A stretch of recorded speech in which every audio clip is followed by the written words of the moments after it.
mantan suami saya sendiri yang membawa saya ke pengadilan militer. Setelah keluar dari dinas militer, aku diam-diam menjalani prosedur pemulangan tanpa memberitahu siapapun. Saya mendaftar untuk program pengasingan perbatasan. Melihat Lu Zhengyan lagi, itu terjadi di konferensi pool pertama 10 tahun kemudian. Pengawalnya mengenali saya. Komandan pembukaan bergerak. Mayor Jenderal Lu tetap melajang selama 10 tahun. Seluruh pasukan sedang menunggu Anda untuk memperbaiki hubungan Anda yang retak. Dia baru saja selesai berbicara. Lalu Lu Zhengyan masuk. Dia muncul di atas kapal penjara bergaya militer. Hal ini menarik perhatian semua orang. 10 tahun. Lu Zhengyan masih sangat tampan. Hanya saja, semangat masa muda itu telah hilang. Secercah ketenangan dan martabat tampak di antara alisnya. Pria itu diam-diam mengamati saya untuk waktu yang lama. Sepertinya ada banyak hal yang ingin mereka sampaikan kepadaku. Pada akhirnya, itu berubah menjadi sapaan yang ramah. Sulansin, sudah lama tidak bertemu. Sudah lama tidak bertemu? Saya memberikan jawaban singkat. Wajahnya sama sekali tidak menunjukkan emosi apapun atas reuni yang telah lama ditunggu-tunggu itu. Mengenang kembali 10 tahun yang lalu, rencana operasional saya telah terungkap secara signifikan. Hal ini mengakibatkan 17 anggota tim disergap. Semua mati? Setelah insiden itu terungkap, mantan suami saya sendiri yang membawa saya ke pengadilan. Ayahku langsung memutuskan hubungan denganku. Keluarga para tentara menyerbu pusat penahanan. Mereka menyiramkan seluruh isi botol asam pekat itu ke wajahku. Tapi tidak ada yang tahu. 10 tahun lalu, dia mengizinkan selingkuhannya untuk memanipulasi data intelijen. Setelah kejadian itu, Lu Zhengyan lah yang membuatku menanggung kesalahan. Komandan Zhao Kai dengan gembira menghampirinya untuk menyambut. Mayor Jenderal Lu ingin berjabat tangan tetapi agak ragu-ragu. Anda bisa datang ke perbatasan kami untuk memimpin perang. Suatu kehormatan bagi kami. Melihatku membalut luka-luka.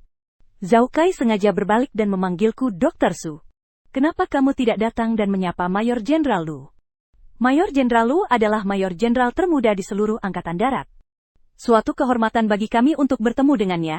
Mendengar teriakan, tanganku yang memegang kain kasa berhenti bergerak. Namun dia tidak mendongak. Para wartawan yang dengan cepat menyadari keberadaan saya, mengerumuni saya. Komandan, jadi, Anda adalah petugas medis lapangan di sini. Dulu, Anda adalah prajurit pasukan khusus termuda di seluruh Angkatan Darat. Wakil Komandan Batalion. Sekarang saya bekerja sebagai perawat yang memberikan suntikan dan infus di perbatasan. Apakah akan ada kesenjangan? Saya mendengar mantan Anda, suami saya, telah menduduki posisi Anda selama 10 tahun terakhir. Pernikahan dengan perwira staf Qin ditunda berulang kali. Bagaimana pendapat Anda tentang ini? Aku mengabaikan mikrofon yang hampir saja menusuk wajahku. Lanjutkan pekerjaan yang sedang dikerjakan.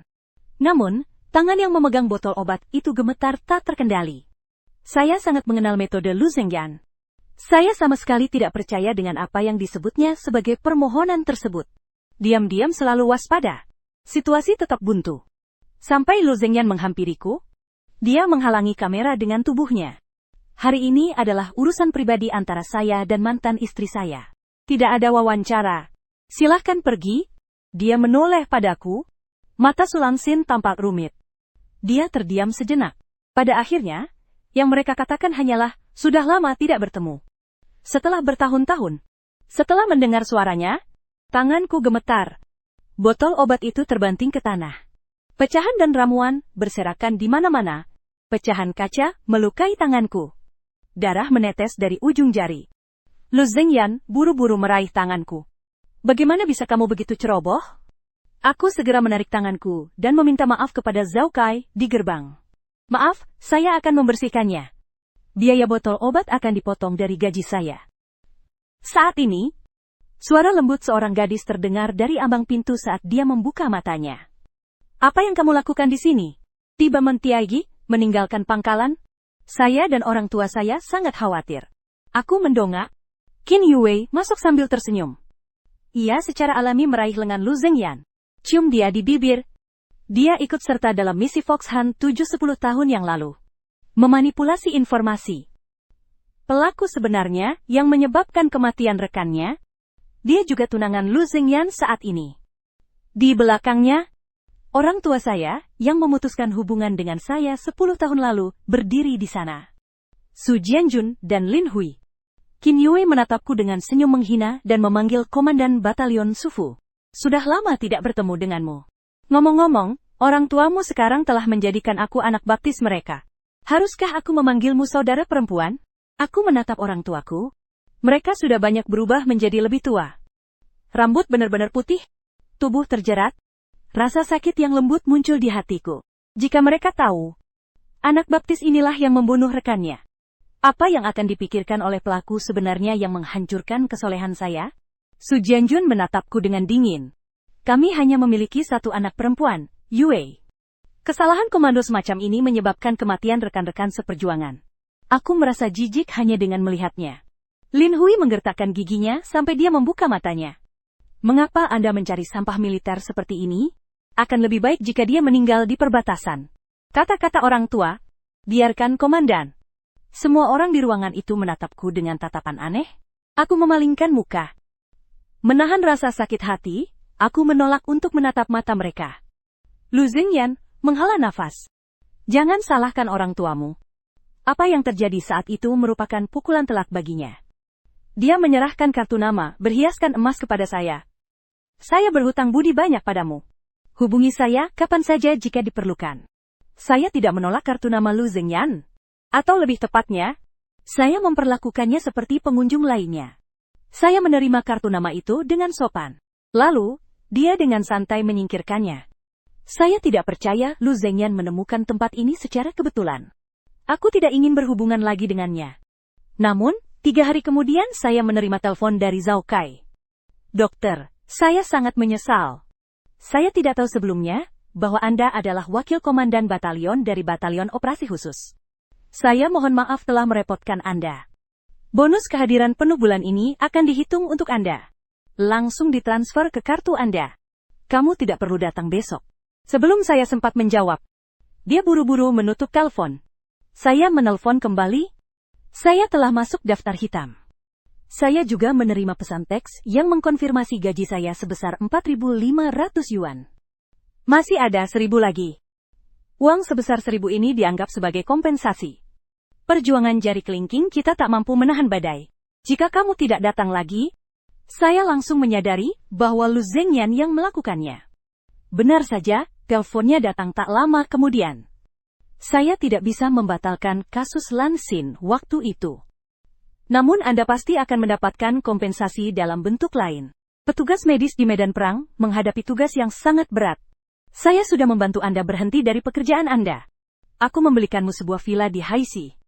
Kamu pindah ke sana. Yue bekerja di Biro Intelijen. Banyak analisis taktis yang tidak sehebat analisis Anda. Tolong bantu dia. Gaji bulanan 200.000. Kepalan tanganku terkepal begitu erat, hingga berbunyi retak. Mengapa dia mendorongku ke jurang? Biarkan aku menanggung beban semua orang. Setelah dituduh, ditinggalkan oleh semua orang. Namun demikian, mereka harus mengadopsi sikap seorang penyelamat. Mengganggu kehidupan damai saya? Mengapa dia berpikir dia bisa mengendalikan hidupku? Yang disebut-sebut sebagai bantuan untuk Qin Yue.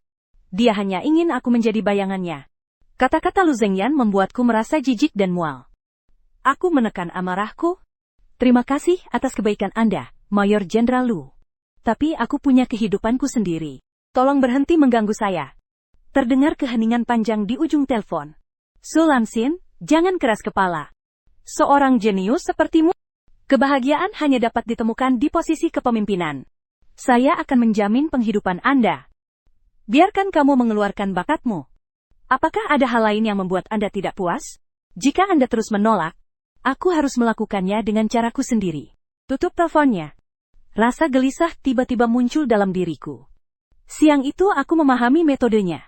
Setelah kehilangan kendali atas perang. Untuk mencari nafkah, saya mencari pekerjaan di mana-mana. Tapi dimanapun, tidak peduli seberapa besar kekurangan personel yang dialami pihak lain. Selama aku pergi, semua orang sangat sopan. Namun, mereka semua menolak untuk mempekerjakan saya. Tidak ada pilihan lain lagi. Aku kembali ke rumah kecil sewaanku. Ibu pemilik kontrakan, Chen, dan beberapa orang lainnya ditemukan di depan pintu. Nenek Chen adalah seorang wanita tua yang baik hati. Saya tidak punya uang sama sekali ketika pertama kali tiba. Dia tidak hanya membebaskan biaya sewa saya selama sebulan. Mereka juga sering membawakan saya makanan. Saat itu, Langsin berdiri di ambang pintu dengan mata merah. Kamu akhirnya kembali. Aku sangat menyesal. Rumah ini tidak dapat lagi disewakan kepada Anda. Jangan salahkan aku. Saya tidak punya pilihan. Seorang tokoh penting telah datang ke kota ini. Jika Anda menyewanya lagi. Putrinya, yang bekerja di Shanghai, langsung menangis terseduh-seduh. Tidak ingin mempersulitnya. Aku mengemasi barang-barangku dan pindah malam itu juga. Inilah yang disebut Lu Zhengyan sebagai kompensasi. Menghancurkan semua yang kumiliki dalam tindakan amal yang arogan. Sungguh menggelikan. Hari ketika saya diusir dari pos komando perbatasan, Lu Zhengyan muncul di kota yang saya sponsori. Dia lebih kurus daripada beberapa hari yang lalu. Saat ini, gelap gulita. Namun, epaulet tersebut tetap lurus sempurna. Mereka membawa satu peleton penuh tentara. Perintah alami. Mereka membawakan barang bawaan saya yang sedikit itu untuk saya. Seolah-olah kita tidak pernah bercerai. Dia hanya berada di sana untuk menjemput istrinya yang baru pulang dari sebuah misi. Mereka tiba di kompleks militer yang telah ia atur. Dia menuangkan segelas susu hangat untukku. Saya selalu mudah mengalami ketegangan saraf. Minum ini bisa membantu Anda tidur. Akibat dari kebisuanku, aku menyesap sedikit. Kemurniannya begitu terasa hingga membuat seluruh tubuhku gemetar. Sama seperti yang disebut kompensasinya. Bersikap perhatian secara dangkal. Namun, bagian interiornya membuat orang merasa seperti duduk di atas jarum yang menusuk-nusuk. Aku meletakkan cangkir itu. Mayor Jenderal Lu menatap matanya lurus-lurus. Biarlah masa lalu berlalu. Jika kamu benar-benar ingin memperbaiki kesalahan, mereka seharusnya tidak lagi mengganggu hidupku. Terkejut tanpa membuka matanya. Secercah kesedihan yang hampir tak terlihat terlintas di mata Langsin. Jangan keras kepala, aku tahu kamu tidak mau menerima ini. Ini baru langkah pertama. Saya akan mencari seseorang untuk menjadi mediator di dalam militer. Kami akan secara bertahap mengembalikan status militer Anda nanti. Aku tahu kau tidak menyukai Yu Wei. Aku akan menyuruhnya untuk tidak terlalu sering mengganggumu. Anda sebaiknya beristirahat dan memulihkan diri di sini terlebih dahulu. Nada suaranya lembut. Namun tersirat di balik kata-kata itu, terdapat kekuatan pantang menyerah yang tak dapat ditentang. Yang dia inginkan adalah mengendalikan saya sepenuhnya. Namun Qin Yue bukanlah tipe orang yang mudah patuh. Sehari setelah saya pindah masuk, kemudian dia menerobos masuk bersama sekelompok jurnalis militer yang bertugas sebagai penegak hukum anti huru-hara. Bukalah matamu dan katakan Komandan Su ada di sini. Kenapa kamu tidak memberitahuku? Orion 7 dikomandoi oleh Komandan Soviet saat itu. Meskipun memikul tanggung jawab utama, namun, bagaimanapun juga, mereka sudah dikenai tindakan disiplin. Semoga Komandan Su dapat mengambil pelajaran dari kejadian ini. Teruslah berkontribusi pada pengembangan militer. Orang yang seharusnya benar-benar bertanggung jawab, namun mereka tanpa malu-malu berakting di depan kamera. Setelah mengatakan itu, dia menyerahkan kartu bank kepada saya. Ini adalah sedikit tanda penghargaan saya. Anda adalah seorang senior. Dia adalah mantan istri tunangan saya. Mohon terima ini. Jika Anda mengalami kesulitan dalam hidup, jangan ragu untuk bertanya. Kemampuan aktingnya luar biasa. Malam itu, berita tentang saya. Informasi itu menyebar ke seluruh situs web internal dari semua wilayah militer utama. Pelaku utama yang bertanggung jawab atas insiden Foxhunt nomor 7 telah kembali ke masyarakat. Mantan suami saya, Mayor Jenderal Lu, sangat mencintai saya. Upaya pendekatan jarak dekat terhadap misi operasi khusus pemukiman kembali tersebut gagal. Pelaku dan bencana tersebut, keluarga para rekan seperjuangan yang gugur sempat menyampaikan protes keras. Lu Zhengyan menjadi seorang mayor jenderal yang menjunjung tinggi kesetiaan dan kebenaran. Qin Yue adalah seorang tunangan yang mempertimbangkan gambaran yang lebih besar. Aku kembali menjadi sorotan. Menanggung kecaman ribuan orang. Tidak diketahui apakah Qin Yue melakukannya secara sengaja atau tidak sengaja. Dia mengungkapkan alamat saya. Sejak saat itu, setiap hari, keluarga dari rekan-rekan yang gugur dan kerumunan massa yang marah, para pengunjuk rasa mengangkat plakat di luar kompleks militer. Hanya 3 hari kemudian, orang tuaku juga datang. Ini adalah kali pertama, dalam 10 tahun. Mereka menghubungi saya, atas inisiatif mereka sendiri. Melihat Su Jianjun dan Lin Hui, berdiri di pintu. Secercah harapan muncul di hatiku, orang tuaku. Anda telah tiba. Silakan masuk dan duduk.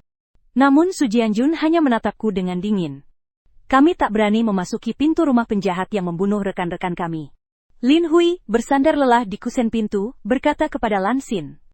Kami tidak akan pernah bisa memaafkan apa yang kamu lakukan saat itu. Kamu tidak boleh mengulangi kesalahan yang sama lagi. Yue benar-benar senang matanya terbuka. Karena Anda sudah bercerai, berhentilah mengganggunya. Yue adalah anak yang bijaksana dan tidak suka berbicara lantang. Mari kita menjadi orang jahat. Sebaiknya kamu pergi dari sini sekarang juga. Jika mereka tetap keras kepala dan tidak mau melihat kebenaran, jangan salahkan ayahmu dan aku, karena menemukan cara untuk membuatmu pergi. Suara Ling Hui tetap selembut seperti biasanya. Sentuhan lembut ini telah menina bobokan saya hingga tertidur di malam-malam yang tak terhitung jumlahnya. Namun sekarang, setiap kata terasa menusuk hati. Seperti belati racun zamrud, benda itu menusukku begitu keras, hingga seluruh tubuhku dipenuhi luka. Aku menatap orang tua mereka dengan tak percaya. Anda, apakah kamu tidak pernah mempercayaiku bahkan sedetik pun?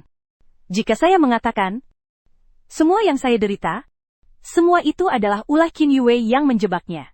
Saya belum selesai berbicara, Su Jianjun menampar wajahku. Bahkan sekarang pun, kau masih berani menjelek-jelekan Yue. Lu Zhengyan, yang kebetulan sedang mengantarkan kebutuhan sehari-hari, melihat kejadian ini. Dia buru-buru melangkah maju untuk menjelaskan. Ponselnya berdering. Letnan Chen yang menelpon. Mayor Jenderal, sesuatu yang buruk telah terjadi. Perwira staf itu minum terlalu banyak di jamuan perayaan kemenangan. Mendengar berita itu dari tempat duduknya di rumah sakit militer. Lu Zhengyan dan orang tua saya langsung panik. Tanpa mengucapkan sepatah kata pun, dia melompat ke dalam mobil dan pergi. Menyaksikan mobil itu menghilang di kejauhan. Aku tertawa sampai menangis.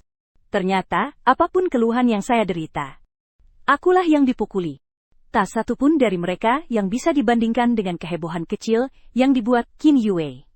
Saya pikir ini adalah pelajaran yang sudah dipetik 10 tahun yang lalu. Sudah kukatakan sejak lama, kepada orang tua dan Lu Zhengyan. Kita seharusnya tidak memiliki harapan apapun. Tapi aku tidak menyangka. Metode orang tua itu muncul begitu cepat. Saat berbelanja, beberapa keluarga dari rekan-rekan yang gugur mengenali saya. Mereka menggunakan gagang senapan mereka untuk menghilangkan rasa mabuk perjalanan saya. Saat aku terbangun, aku mendapati diriku dimasukkan ke dalam karung. Melalui celah, saya mengenali tempat itu sebagai lokasi di tepi sungai di pinggiran kota. Pria yang tidak berjaga itu bersikap sopan. Dia menendangku dengan keras di perut. Oh sial! Dasar iblis jahat! Berani-beraninya kau menunjukkan wajahmu di Haishi? Kata-katanya memicu kemarahan publik. Kembalikan nyawa anakku. Dia baru berusia 22 tahun. Baru saja naik pangkat dari prajurit menjadi kopral. Semua ini gara-gara perintahmu yang salah. Hal itu membuat suami saya berharap dia mati saja. Aku akan membuatmu membayar dengan nyawamu. Pukulan dan tendangan menghujani. Saya ingin menjelaskan. Mulutnya benar-benar dibungkam. Ia hanya bisa mengeluarkan suara rengekan. Ketika mereka lelah bertarung, kau hanya berbicara karena sopan santun, namun kau berhutang budi pada begitu banyak nyawa. Bahkan dicabik-cabik pun tidak akan terlalu berlebihan. Sekarang kau sudah berada di tangan kami, kau akan membayar kejahatanmu dengan darah. Aku mendengar suara batang besi membelah udara. Kemudian rasa sakit yang tajam menyerang. Totalnya ada 99 batang.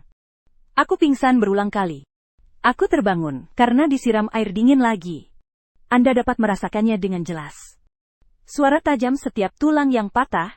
Akhirnya, dalam keadaan kesadaran yang kabur, mereka mengikatku ke batu dan melemparkanku ke sungai. Air sungai yang dingin, membekukan menerjang dari segala arah. Perasaan sesak napas menyelimutiku. Paru-paruku terasa seperti akan meledak. Aku memejamkan mata dalam keputusasaan, bersiap menghadapi kematian. Mungkin ini adalah yang terbaik.